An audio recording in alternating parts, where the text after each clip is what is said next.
नमस्कार, the wire में आपका स्वागत है। मैं हूं आरफा खानम शेरवानी। ये 2 महीने पहले की बात है। ठीक 2 महीने पहले मुख्यमंत्री अरविंद केजरीवाल ने जेल से बाहर हुए आए थे और एक सनसनीखेज बयान दिया था कि मोदी जी हटा देंगे योगी आदित्यनाथ को, चूंकि अमित शाह के प्रधानमंत्री बनने का रास्ता साफ करना चाहते हैं। उन्होंने सीधे तौर पर गुजरात लॉबी को टारगेट किया था कि सबसे बड़ा जो प्रांत है उत्तर प्रदेश, वहाँ पर योगी आदित्यनाथ को हटाकर ये एक रास्ता साफ हो रहा है ताकि अगर वो आगे चलकर अगर 2027 में भी दोबारा वो जीत जाते हैं तो एक मुख्यमंत्री पद से लेकर अब प्रधानमंत्री पद की दावेदारी वो करेंगे। क्या ऐसा लग रहा है इस वक्त जिस तरह से जो राजनीतिक हलके हैं, जो राजनीतिक गलियारे हैं दिल्ली के, उनमें साफ तौर पर चर्चा गर्म है, अफवाह नहीं चर्चा गर्म है कि योगी आदित्यनाथ को हटाया जा सकता है। उसकी सबसे बड़ी वजह यह है कि केपी मौर्य जो उप मुख्यमंत्री हैं वो डेरा जमाए हुए हैं। लगातार जो बीजेपी के अध्यक्ष हैं नड्डा साहब उनसे मुलाकात कर रहे हैं और इसको लेकर कांग्रेस पार्टी भी लगातार इन खबरों को लेकर एक तरह से चरखारे लेकर इन खबरों को चला रही है। सुप्रिया श्रीनेत का ये ट्वीट देखिए जिसमें ये वीडियो लगातार वायरल हो रहा है। जो कांग्रेस पार्टी का KIT सेल है वो इसको लगातार चर्चा में ला रही है। तो क्या अरविंद केजरीवाल का ये बयान, ये उनका सनसनीखेज बयान सच होता हुआ मालूम हो रहा है? उन्होंने कहा कि 2 महीने के भीतर, मैं दावे के साथ कह रहा हूं कि 2 महीने के भीतर योगी आदित्यनाथ को हटाया जाएगा ताकि अमित शाह का प्रधानमंत्री बनने का रास्ता साफ हो जाए। इस वक्त अलग अलग खेमे से जो खबरें आ रही हैं वो इस तरफ इशारा कर रही हैं और उसमें अगले कुछ मिनटों में आपको बताऊंगी कि क्यों जो राजनीतिक गलियारे हैं ये सिर्फ किसी खोखली वजह के तहत नहीं, धुआं है इसलिए चूंकि कहीं आग लगी है। अब आप ये देखिए कि इन जो समीक्षा हो रही है लगातार उत्तर प्रदेश चुनाव को लेकर, उसको हम देख रहे हैं। उत्तर प्रदेश चुनाव में यहाँ पर 29 सीटों का नुकसान हुआ था बीजेपी को अकेले उत्तर प्रदेश में, यानी बीजेपी की इस अपमानजनक जो लगभग हार हुई है उसके पीछे सबसे बड़ी वजह रही उत्तर प्रदेश। वो राज्य जो बीजेपी को या किसी भी पॉलिटिकल पार्टी को जो केंद्र में सत्ता में रहना चाहती है, बहुत ज़रूरी है कि उत्तर प्रदेश की गद्दी पर वो विराजमान रहे, उत्तर प्रदेश में उसका राजनीतिक प्रभुत्व बना रहे। तो 29 सीटों का नुकसान हुआ, यानी आधे से भी कम सीटें लेकर आ पाई। पिछली बार हमने देखा था 2019 के चुनाव में 62 सीटें मिली थी और उसके बाद अब सिर्फ 33 सीटें ही जीत सकी बीजेपी। और इसकी वजह बताई जा रही है कि गुजरात लॉबी का, अमित शाह नरेंद्र मोदी का दबदबा उत्तर प्रदेश में, योगी आदित्यनाथ और इस गुजरात लॉबी के बीच में लगातार जो एक कलह और एक मैं कहूँगी एक तरह से तनाव का जो माहौल रहा, वो एक बड़ी वजह बताई जा रही है कि इसलिए चुनाव हारा। हालांकि मैं इस बात को नहीं मानती। मेरा ये मानना है सीधे तौर पर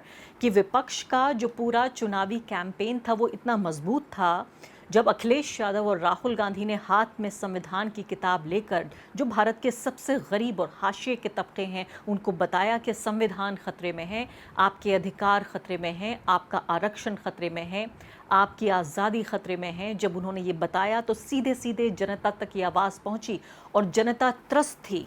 बहुत ही जो हिंसक बुलडोज़र राज था आदित्यनाथ का, यानी कि जो राज्य में जो सरकार थी उसके परफॉर्मेंस और उसकी इस हिंसक राजनीति से जनता परेशान थी।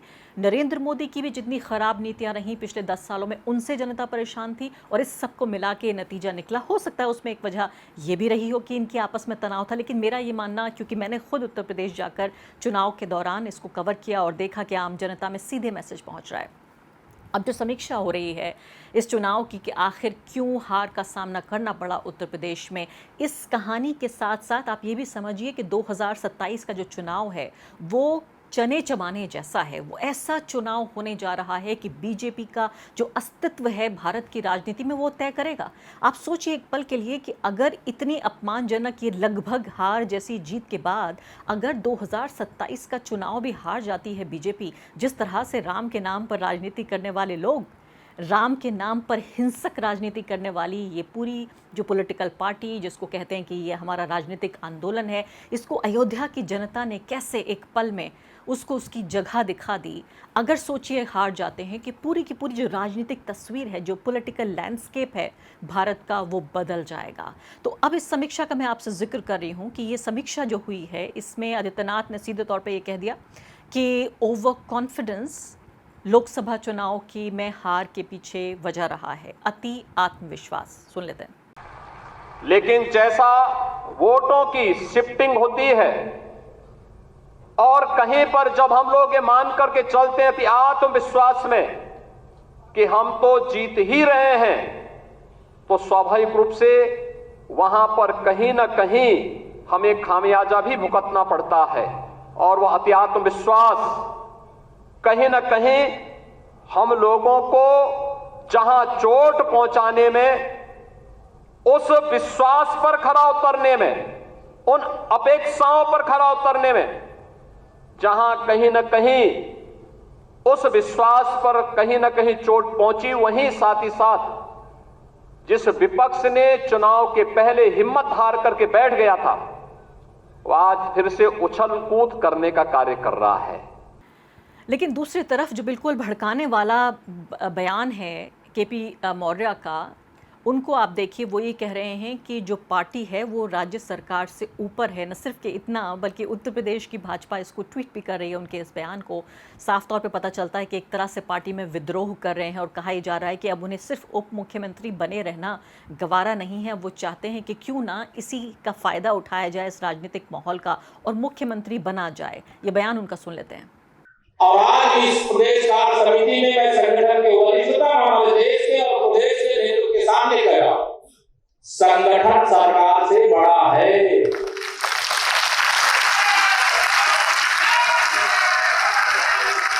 संगठन से बड़ा कोई नहीं होता है। संगठन सरकार से बड़ा है, बड़ा था, बड़ा रहेगा। आपने दो महत्वपूर्ण नेताओं के बयान सुने। मुख्यमंत्री, उप मुख्यमंत्री, इसको लेकर लगातार चर्निंग हो रही है, चर्चा हो रही है, मंथन चल रहा है बीजेपी के अंदर भी, बीजेपी के बाहर भी। और इधर ही आप देखिए उत्तर प्रदेश में जो मंत्री हैं संजय निषाद, उन्होंने क्या बयान दे दिया। उनका बयान आप सुनिए कि गरीब को उजाड़ेंगे तो वो हमें उजाड़ेगा राजनीति में। हम गरीब को उजाड़ेंगे तो वो हमें उजाड़ेगा राजनीति में। हम अगर, यानी वो सीधे तौर पे ये कह रहे हैं कि ये जो बुलडोज़र की पॉलिटिक्स है, संजय निषाद की अपनी पार्टी है, वो एक एलआई हैं, उनके गठबंधन के साथी हैं, और वो सीधे तौर पे ये कह रहे हैं कि बुलडोज़र का जो गलत इस्तेमाल किया गया है, उसके पीछे वो वजह है चुनाव में ये जो हार का सामना करना पड़ा है, या जो बुरा परफॉर्मेंस रहा है पार्टी का। तो सीधे तौर पे हर तरफ से आप ये देखिए तो विद्रोह की आवाज़ें सामने आ रही हैं। लेकिन क्या ऑप्शन है?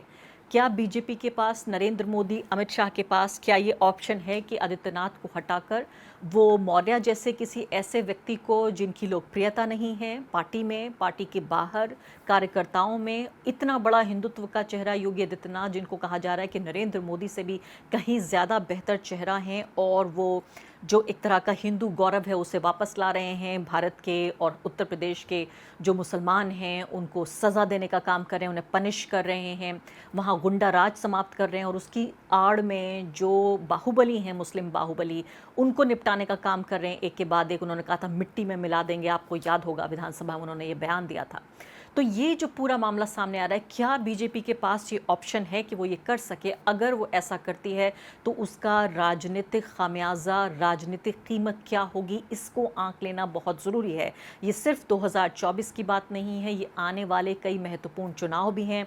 महाराष्ट्र का चुनाव है, झारखंड का चुनाव है, इन तमाम चुनावों के, हरियाणा का चुनाव है, इन तमाम चुनावों के मद्देनज़र भी इस फैसले को देखना होगा। क्योंकि एक बार जब खबर फैलती है जंगल में आग की तरह, अगर ये पता लग गया कि बीजेपी कमज़ोर हो रही है, अपने मुख्यमंत्री बदल रही है, लोग कल्याण सिंह की भी याद दिला रहे थे कि उनको बदलने के बाद पार्टी को क्या हासिल हुआ, लेकिन अगर नहीं बदलते हैं तो क्या ये तनाव बना रहेगा? क्योंकि ये गुजरात लॉबी सिर्फ राजनीतिक लॉबी नहीं है, कारोबारी लॉबी भी है। उत्तर प्रदेश के किसी भी बड़े शहर जाइए, आप लखनऊ चले जाइए, बनारस चले जाइए, कानपुर चले जाइए, इलाहाबाद चले जाइए, वहाँ तमाम तरह के जो कारोबारी, जो कॉन्ट्रैक्ट्स हैं, वो गुजरात लॉबी को मिल रहे हैं, वो गुजरात लॉबी हासिल कर रही है, वहीं के कारोबारियों को मिल रहे हैं। और आम जो वहाँ पर उत्तर प्रदेश के कारोबारी हैं, उनमें इनको लेकर काफ़ी एक तरह से शिकायत की भावना पनप रही है।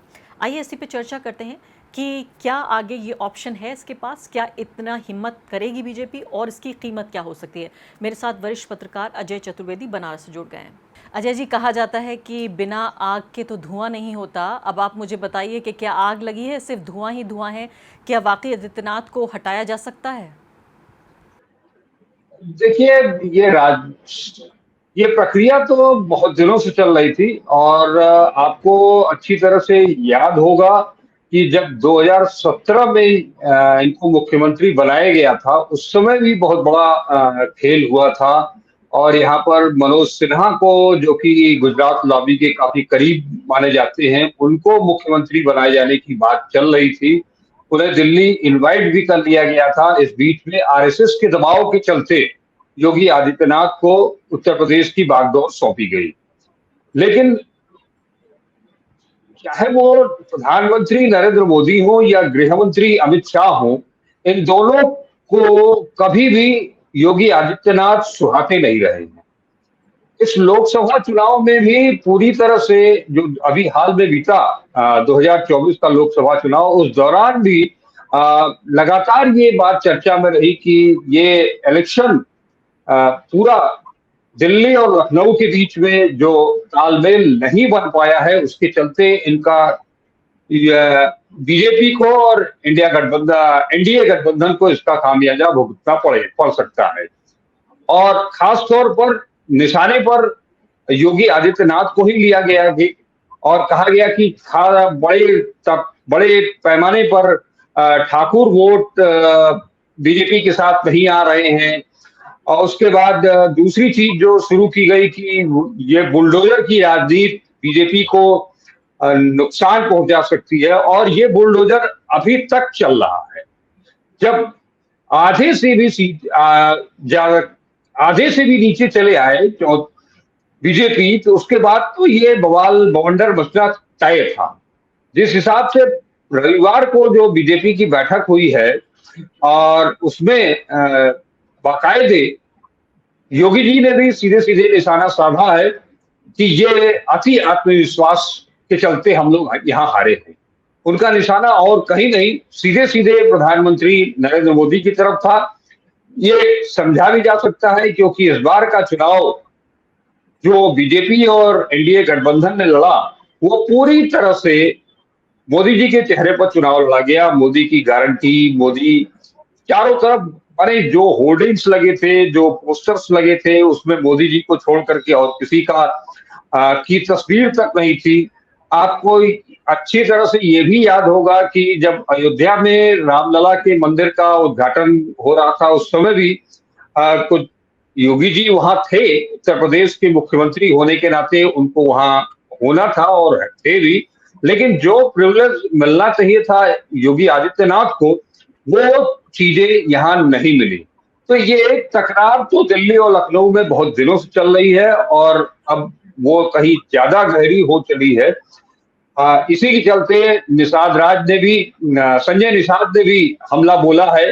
मैंने जितने भी गुजरात लॉबी के लोग हैं, चाहे वो एनडीए से आप ले लीजिए संजय निषाद को, इस समय ओम प्रकाश राजभर की बोलती बंद है, क्योंकि उनके एक तो बेटे चुनाव हार गए, और दूसरा जो उनकी पार्टी का एक विधायक, जिनके ऊपर की रेलवे पेपर लीक का भी मामला सामने आया था, इन सबको लेकर के उनकी बोलती थोड़ी बंद है। नहीं तो संजय निषाद से ज्यादा मुखर ओम प्रकाश राजभर होते। और ये सारे आप देख रहे होंगे कि योगी के ऊपर निशाना साधने के लिए अपना दल की अनुप्रिया पटेल भी सामने आ चुकी हैं, और पूरी लॉबी, केशव मौर्य पूरी तरह से अब वो अपने नाम के जो उनका जो पदनाम है डिप्टी चीफ मिनिस्टर का, वो डिप्टी शब्द हटाने की कोशिश में लगे हुए हैं। यही अगला सवाल मैं आपसे पूछना चाह रही थी अजय जी। मैं यही अगला सवाल आपसे पूछना चाह रही हूँ कि दिल्ली के जो राजनीतिक हलके हैं, जो राजनीतिक गलियारे हैं, इनमें बिल्कुल चर्चा, मैं कहूँगी अफवाह नहीं बल्कि चर्चा आम है, चर्चा गर्म है, क्योंकि केशव प्रसाद मौर्य यहाँ पहुँचे हुए हैं। ये वीडियो मैं दिखा रही हूँ वायर के दर्शकों को, ये लगातार वायरल हो रहा है। कांग्रेस पार्टी भी इसका इस्तेमाल कर रही है। कांग्रेस पार्टी सुप्रिया श्रीनेत को देखा हमने, इसको ट्वीट करते हुए कह रही थी कि देखिए अपना चुनाव भी हार गए हैं, उसके बावजूद भी यहाँ आप अपने नाम के आगे वो डेप्यूटी या उप हटाना चाहते हैं कि वो खुद मुख्यमंत्री बन जाएं। अब मुझे ये बताइए कि आप खुद ने आपने अपने वक्तव्य में ये कहा है कि ये चुनाव नरेंद्र मोदी के चेहरे, उनके नाम, उनकी साख, उनकी लोकप्रियता, इस पर लड़ा गया, तो फिर योगी आदित्यनाथ को हटाकर भाजपा क्या हासिल करना चाहती है? इसको आप 2027 के जो विधानसभा चुनाव है उससे कैसे जोड़ रहे हैं? देखिए, एक चीज आपको बता दें कि इस समय जो स्थिति उत्तर प्रदेश की है, और योगी आदित्यनाथ जिस पूरे दमखम के साथ यहाँ पर डटे हुए हैं, आपको एक पुरानी बात याद दिलाना चाहूंगा कि ठीक इसी तरह की कशमकश के बीच में कभी बीजेपी ने उत्तर प्रदेश के मुख्यमंत्री से कल्याण सिंह को भी हटाया था, और उसका क्या हश्र हुआ ये आप अच्छी तरह से हम सब जानते हैं। आज अगर देखा जाए तो हिंदूवादी चेहरे के रूप में मोदी से बड़ा चेहरा योगी आदित्यनाथ है, और इस बात को उन्होंने एक बार नहीं कई बार उन्होंने साबित भी किया है। आप अभी 10 सीटों पर उपचुनाव भी होने हैं, उसके बाद 2027 का इलेक्शन भी है। इस बीच में अगर दिल्ली से योगी आदित्यनाथ को हटाया जाता है तो निश्चित तौर पर इसका प्रतिकूल प्रभाव पड़ेगा बीजेपी के अंदर। मुझे यह लगता है कि हड़बड़ी में वो अगर कोई इस तरह का फैसला लेते हैं तो वो एक हड़बड़ी में लिया गया फैसला होगा, और ये उनके लिए खुद जैसे कि अपने पैर में कुल्हाड़ी मारने जैसा होगा। कम से कम योगी आदित्यनाथ को 2027 तक तो कोई हटाने वाला नहीं है। इस तरह की उनकी विधानसभा के भीतर, विधान परिषद के भीतर भी उनकी इतनी अच्छी खासी स्थिति है। आरएसएस का उनको पूरा फीडबैक है, पूरा बैकअप है आरएसएस की तरफ से। पिछली बार भी वो मुख्यमंत्री भी उन्हीं के दम पर हुए थे। अभी इलेक्शन के तुरंत बाद जब रिजल्ट घोषित हुआ था, उसके तुरंत बाद आरएसएस प्रमुख मोहन भागवत जब गोरखपुर पहुंचे थे, तो गोरखपुर पूरे सिनेरियो में आप देख लीजिए कि वो मोहन भागवत प्रधानमंत्री से नहीं मिलते हैं, मोहन भागवत गृह मंत्री से नहीं मिलते हैं। वो बाकायदे इस चुनाव के दौरान जो जिस तरह का अप्रोच मोदी जी और अमित शाह ने एडॉप्ट किया था, उसका वो विरोध करते हैं। जनता की बातों की जनता की बात सामने ले आने की बात करते हैं वो। और जो गोरखपुर जाकर के और योगी जी से उनकी बातचीत होती है, वो निश्चित तौर पर एक बार फिर से आरएसएस ने उन्हें वरदहस्त रखा है कि आपको कुछ होने वाला नहीं है। और ये आरएसएस को इग्नोर करके अगर अमित शाह और नरेंद्र मोदी जी योगी जी को हटाते हैं तो उसका फायदा मिलने की बजाय उसका नुकसान ही होगा। आप केसों हाँ, मैं सवाल इस पे आ जाती हूँ। मैं कह रही हूँ कि इसमें ये भी पैदा होता है, आपको याद होगा अरविंद केजरीवाल का बड़ा ही सनसनीखेज बयान कि योगी आदित्यनाथ को हटाकर अमित शाह के प्रधानमंत्री बनने का रास्ता साफ हो रहा है। तो मेरा सवाल आप ये पूरा लीजिए कि पहली बात तो मैं क्या ये उस तरह का सिनेरियो बन रहा है? सवाल का एक हिस्सा ये है। सवाल का दूसरा हिस्सा ये है कि क्या आदित्यनाथ को आप कह रहे हैं हिंदुत्व का और खासकर बहुत ही अग्रेसिव हिंदुत्व का चेहरा बन गए हैं, वो बुलडोजर पॉलिटिक्स, मुस्लिम विरोधी राजनीति, नरेंद्र मोदी से भी बड़ा चेहरा है। मैं देखती हूँ कि बहुत जो हार्डकोर बीजेपी और संघी सपोर्टर्स हैं वो कहते हैं कि नरेंद्र मोदी बहुत नर्म हो गए हैं, बहुत सॉफ्ट हो गए हैं, हमें आदित्यनाथ चाहिए। तो ऐसे में आदित्यनाथ को हटाना क्या इस बात का भी प्रतीक है कि हिंदुत्व के मुद्दे पे 2027 का चुनाव नहीं लड़ेगी बीजेपी? उसकी अकल ठिकाने आ गई है कि हिंदुत्व के मुद्दे पे उत्तर प्रदेश में जनता ने हरा दिया है, अयोध्या में भी हरा दिया है, इसलिए आदित्यनाथ को हटाकर क्या कोई नर्म राजनीति करने का कोई प्लान है? इनके पास कोई दूसरा विकल्प भी तो नहीं है। इनकी तो पूरी सियासत ही बीजेपी की हिंदुत्व पर टिकी हुई है। इसके अलावा इनके पास और है क्या? इसके अलावा इनके पास और कुछ भी नहीं है। वो ये नरेंद्र मोदी, अमित शाह, अटल बिहारी वाजपेयी और लाल कृष्ण आडवाणी नहीं हो सकते हैं, न है ये जोड़ी कुछ अलग है। ऐसे में ये कहना कि इनको हटाने से बीजेपी को फायदा मिलेगा, नरेंद्र मोदी को फायदा मिलेगा। आप एक चीज और भी याद कीजिए, जो आदमी विधानसभा का चुनाव नहीं जीत पाता है, जो आदमी लोकसभा के चुनाव में अपने क्षेत्र से किसी को बीजेपी के पार्टी के प्रत्याशी को जितवा नहीं सकता है, वो आदमी उसके कंधे पर अगर मुख्यमंत्री का इतना बड़ा भार दिया जाएगा, वो आदमी और क्या कर सकता है? देखिए, ये सारा नाटक सिर्फ इसलिए है, दो चीजें इसमें समझनी होगी। इंडिया गठबंधन और राहुल गांधी ने संविधान हाथ में उठाया और संविधान की रक्षा की बात की। राहुल गांधी ने जाति जनगणना की बात की। मंडल कमंडल की राजनीति से ऊपर हट करके उन्होंने एक नई दिशा ली, जिसका परिणाम ये रहा कि अल्पसंख्यक तो उनके साथ गए ही, बैकवर्ड और अति पिछड़े भी उनके साथ हो आए। अब इनको लगता है कि योगी आदित्यनाथ एक सवर्ण है, तो सवर्ण को हटा करके हम ओबीसी को मुख्यमंत्री बना देंगे, उससे हम फतह कर लेंगे। ऐसा कुछ नहीं होने जाने वाला है। इनको थक हार करके योगी को कम से कम 27 तक लगातार लेकर के चलना ही पड़ेगा। जी हाँ, चलिए देखते हैं आगे आगे क्या होता है। आप कह रहे हैं कि इधर कुआं उधर खाई जैसा बिल्कुल पूरा माहौल बन रहा है कि हिंदुत्व के मुद्दे के अलावा कोई मुद्दा भी नहीं है अगर उसको ड्रॉप ना करें। और अगर जो समीक्षाएं लगातार हो रही हैं उनमें तो ज़्यादातर ये बातें सामने आ रही हैं कि भाई अति आत्मविश्वास हो गया। वो कह रहे हैं कि भाई पार्टी सबसे ऊपर है, राज्य की सरकार से भी ऊपर। निषाद साहब फरमा रहे हैं कि बुलडोज़र पॉलिटिक्स से नुकसान हुआ है। आगे देखते हैं आने वाले दिनों में, लगता है कि आने वाले हफ्ते और महीने राजनीतिक पूरी सरगर्मी से भरे हुए होंगे। अजय चतुर्वेदी जी, बहुत बहुत शुक्रिया वायर को समय देने के लिए। द वायर के और वीडियोस देखने के लिए सब्सक्राइब करें और बेल आइकन पर क्लिक करें। स्वतंत्र पत्रकारिता की आर्थिक मदद करने के लिए डिस्क्रिप्शन में दिए गए लिंक पर जाएं और अपनी राशि चुनें।